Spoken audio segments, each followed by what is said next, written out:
Good evening, everyone. Sacred Oak Temple's full moon ritual centered on beginnings for September 7th, 2025. To begin with, Sacred Oak Temple acknowledges that we're located on Treaty 6 territory.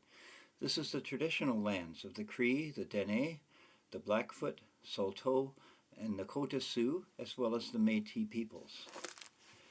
I offer tobacco to the ancestors of this land in hopes that we may come to belong here.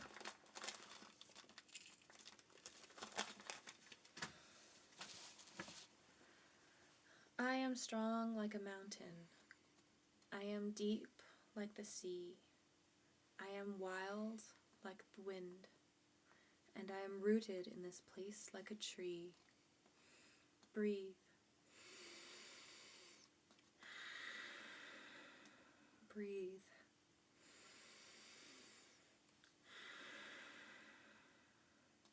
We are all of one body, all of one breath, all of one community, prepared to enter sacred space.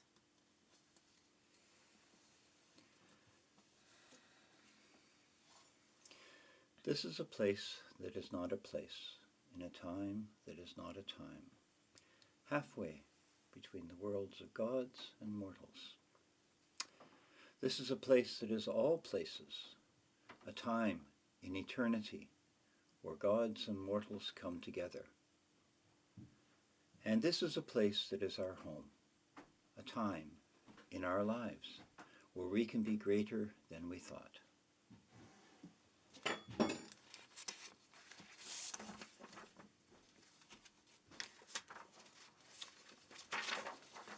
Every new day makes the world brand new. Hope must triumph over disappointment. Love over fear. After every winter comes spring. Now I'm going to call the directions, and I'd like you to turn to do the same in your own home. Directly behind me is east. In the morning the sun rises, and the day begins.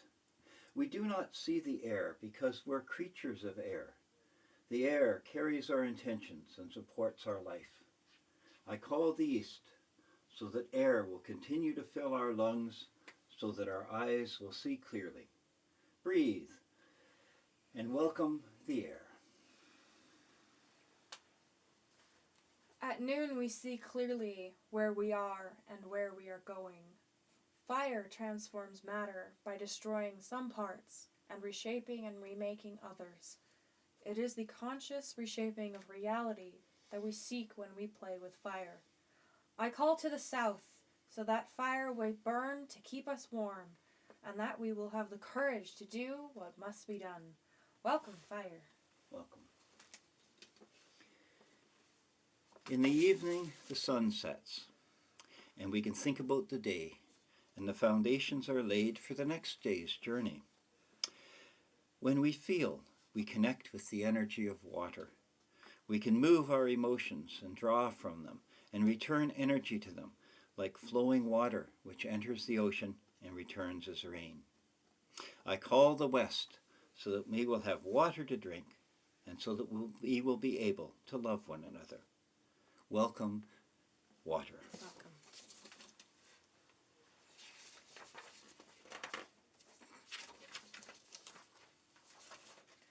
At night, we rest and prepare ourselves to begin again. What we are and what we shape, we transform. We can hold and move is matter, is earth. Grounding, finding our feeting, then moving and pushing off from that foundation is what supports all that we do, think, and feel. I call to the north so that we may have food and clothing and shelter. And so we will always find our way back home again.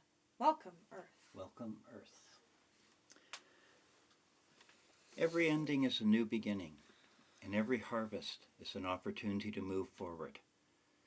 Behind all of the other elements, there is the search for meaning, the desire for connection, a throbbing power that moves through but is not restrained by the other elements.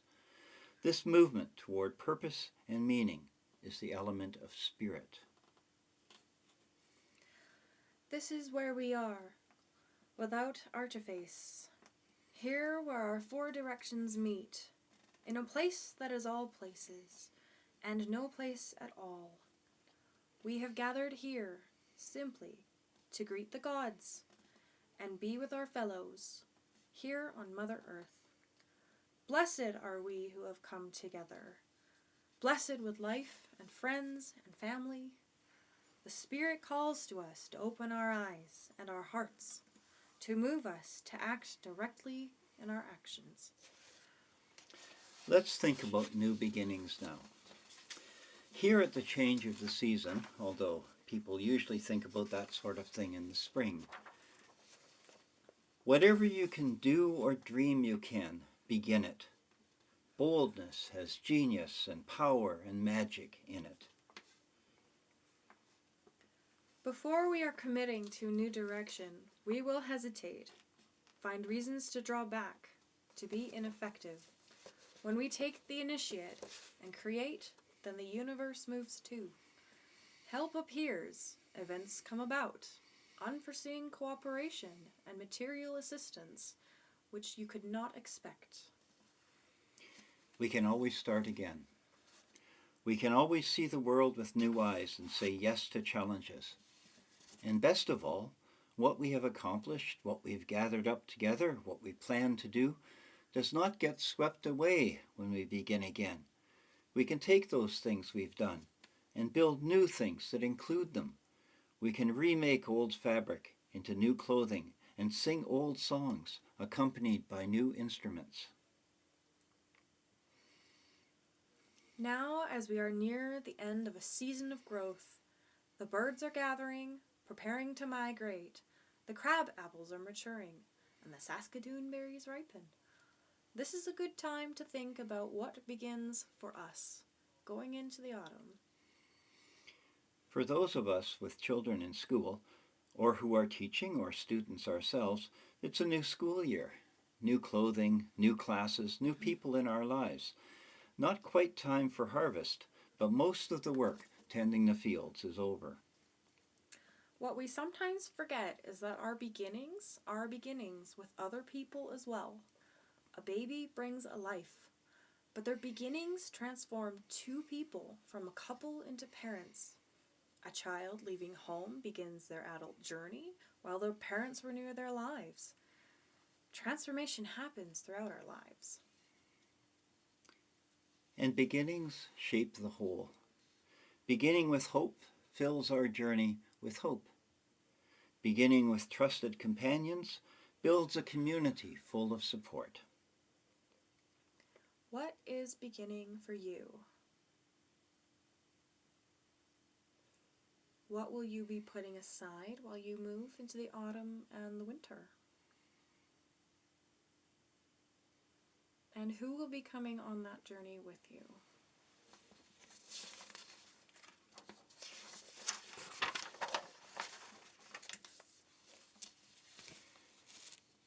And now it's time to bless and share food and drink. It's not we who bless food and drink, but they who bless us, because in their nature they nourish our bodies, and in sharing food and drink, we create community. As so it was in ancient times, and it is today, may we go into the future.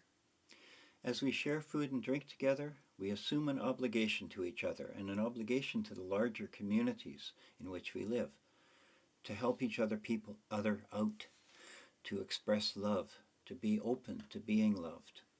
No act of kindness is too small to make a difference. May you never thirst.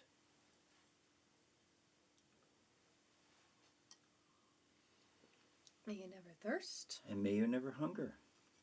And may you never hunger.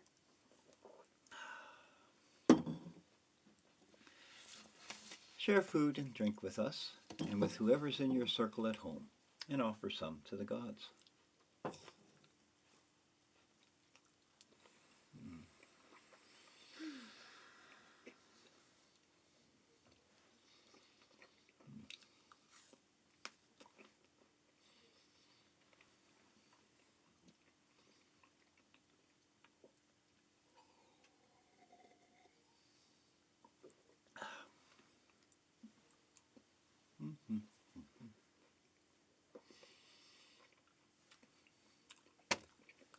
thank you to the divine mysteries, the goddesses and gods revealed and concealed in the workings of the world and in our lives.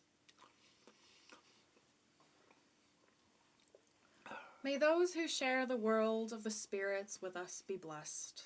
We claim the power of spirit, of meaning, to move with us into the world.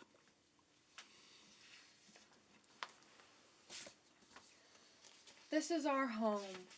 We close the door of the north with thanks to the earth. We claim the power of the earth, of grounding and purpose, to move with us into the world. We close the door of the west with thanks to the water, and we claim the power of water, which is love and connection, to move with us into the world. Strength and courage from each other. In our unity is our strength. We close the door of the south with thanks to the fire. We claim the power of the fire, of courage to move with us into the world. And we end this circle with the breath of life, the first great blessing. We claim the power of the air, of thought and vision, to move with us into the world. We will go on together. We will support each other. We will begin, and we will begin again.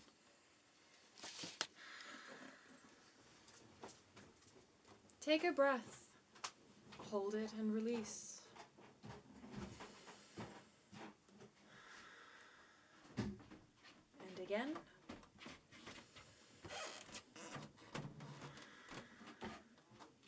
As the sun rises and the world is covered in light, so we may see where we are and where we are going.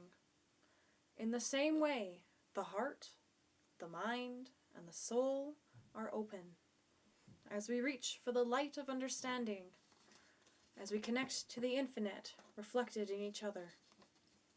Take a deep breath, hold it in, and release. And again.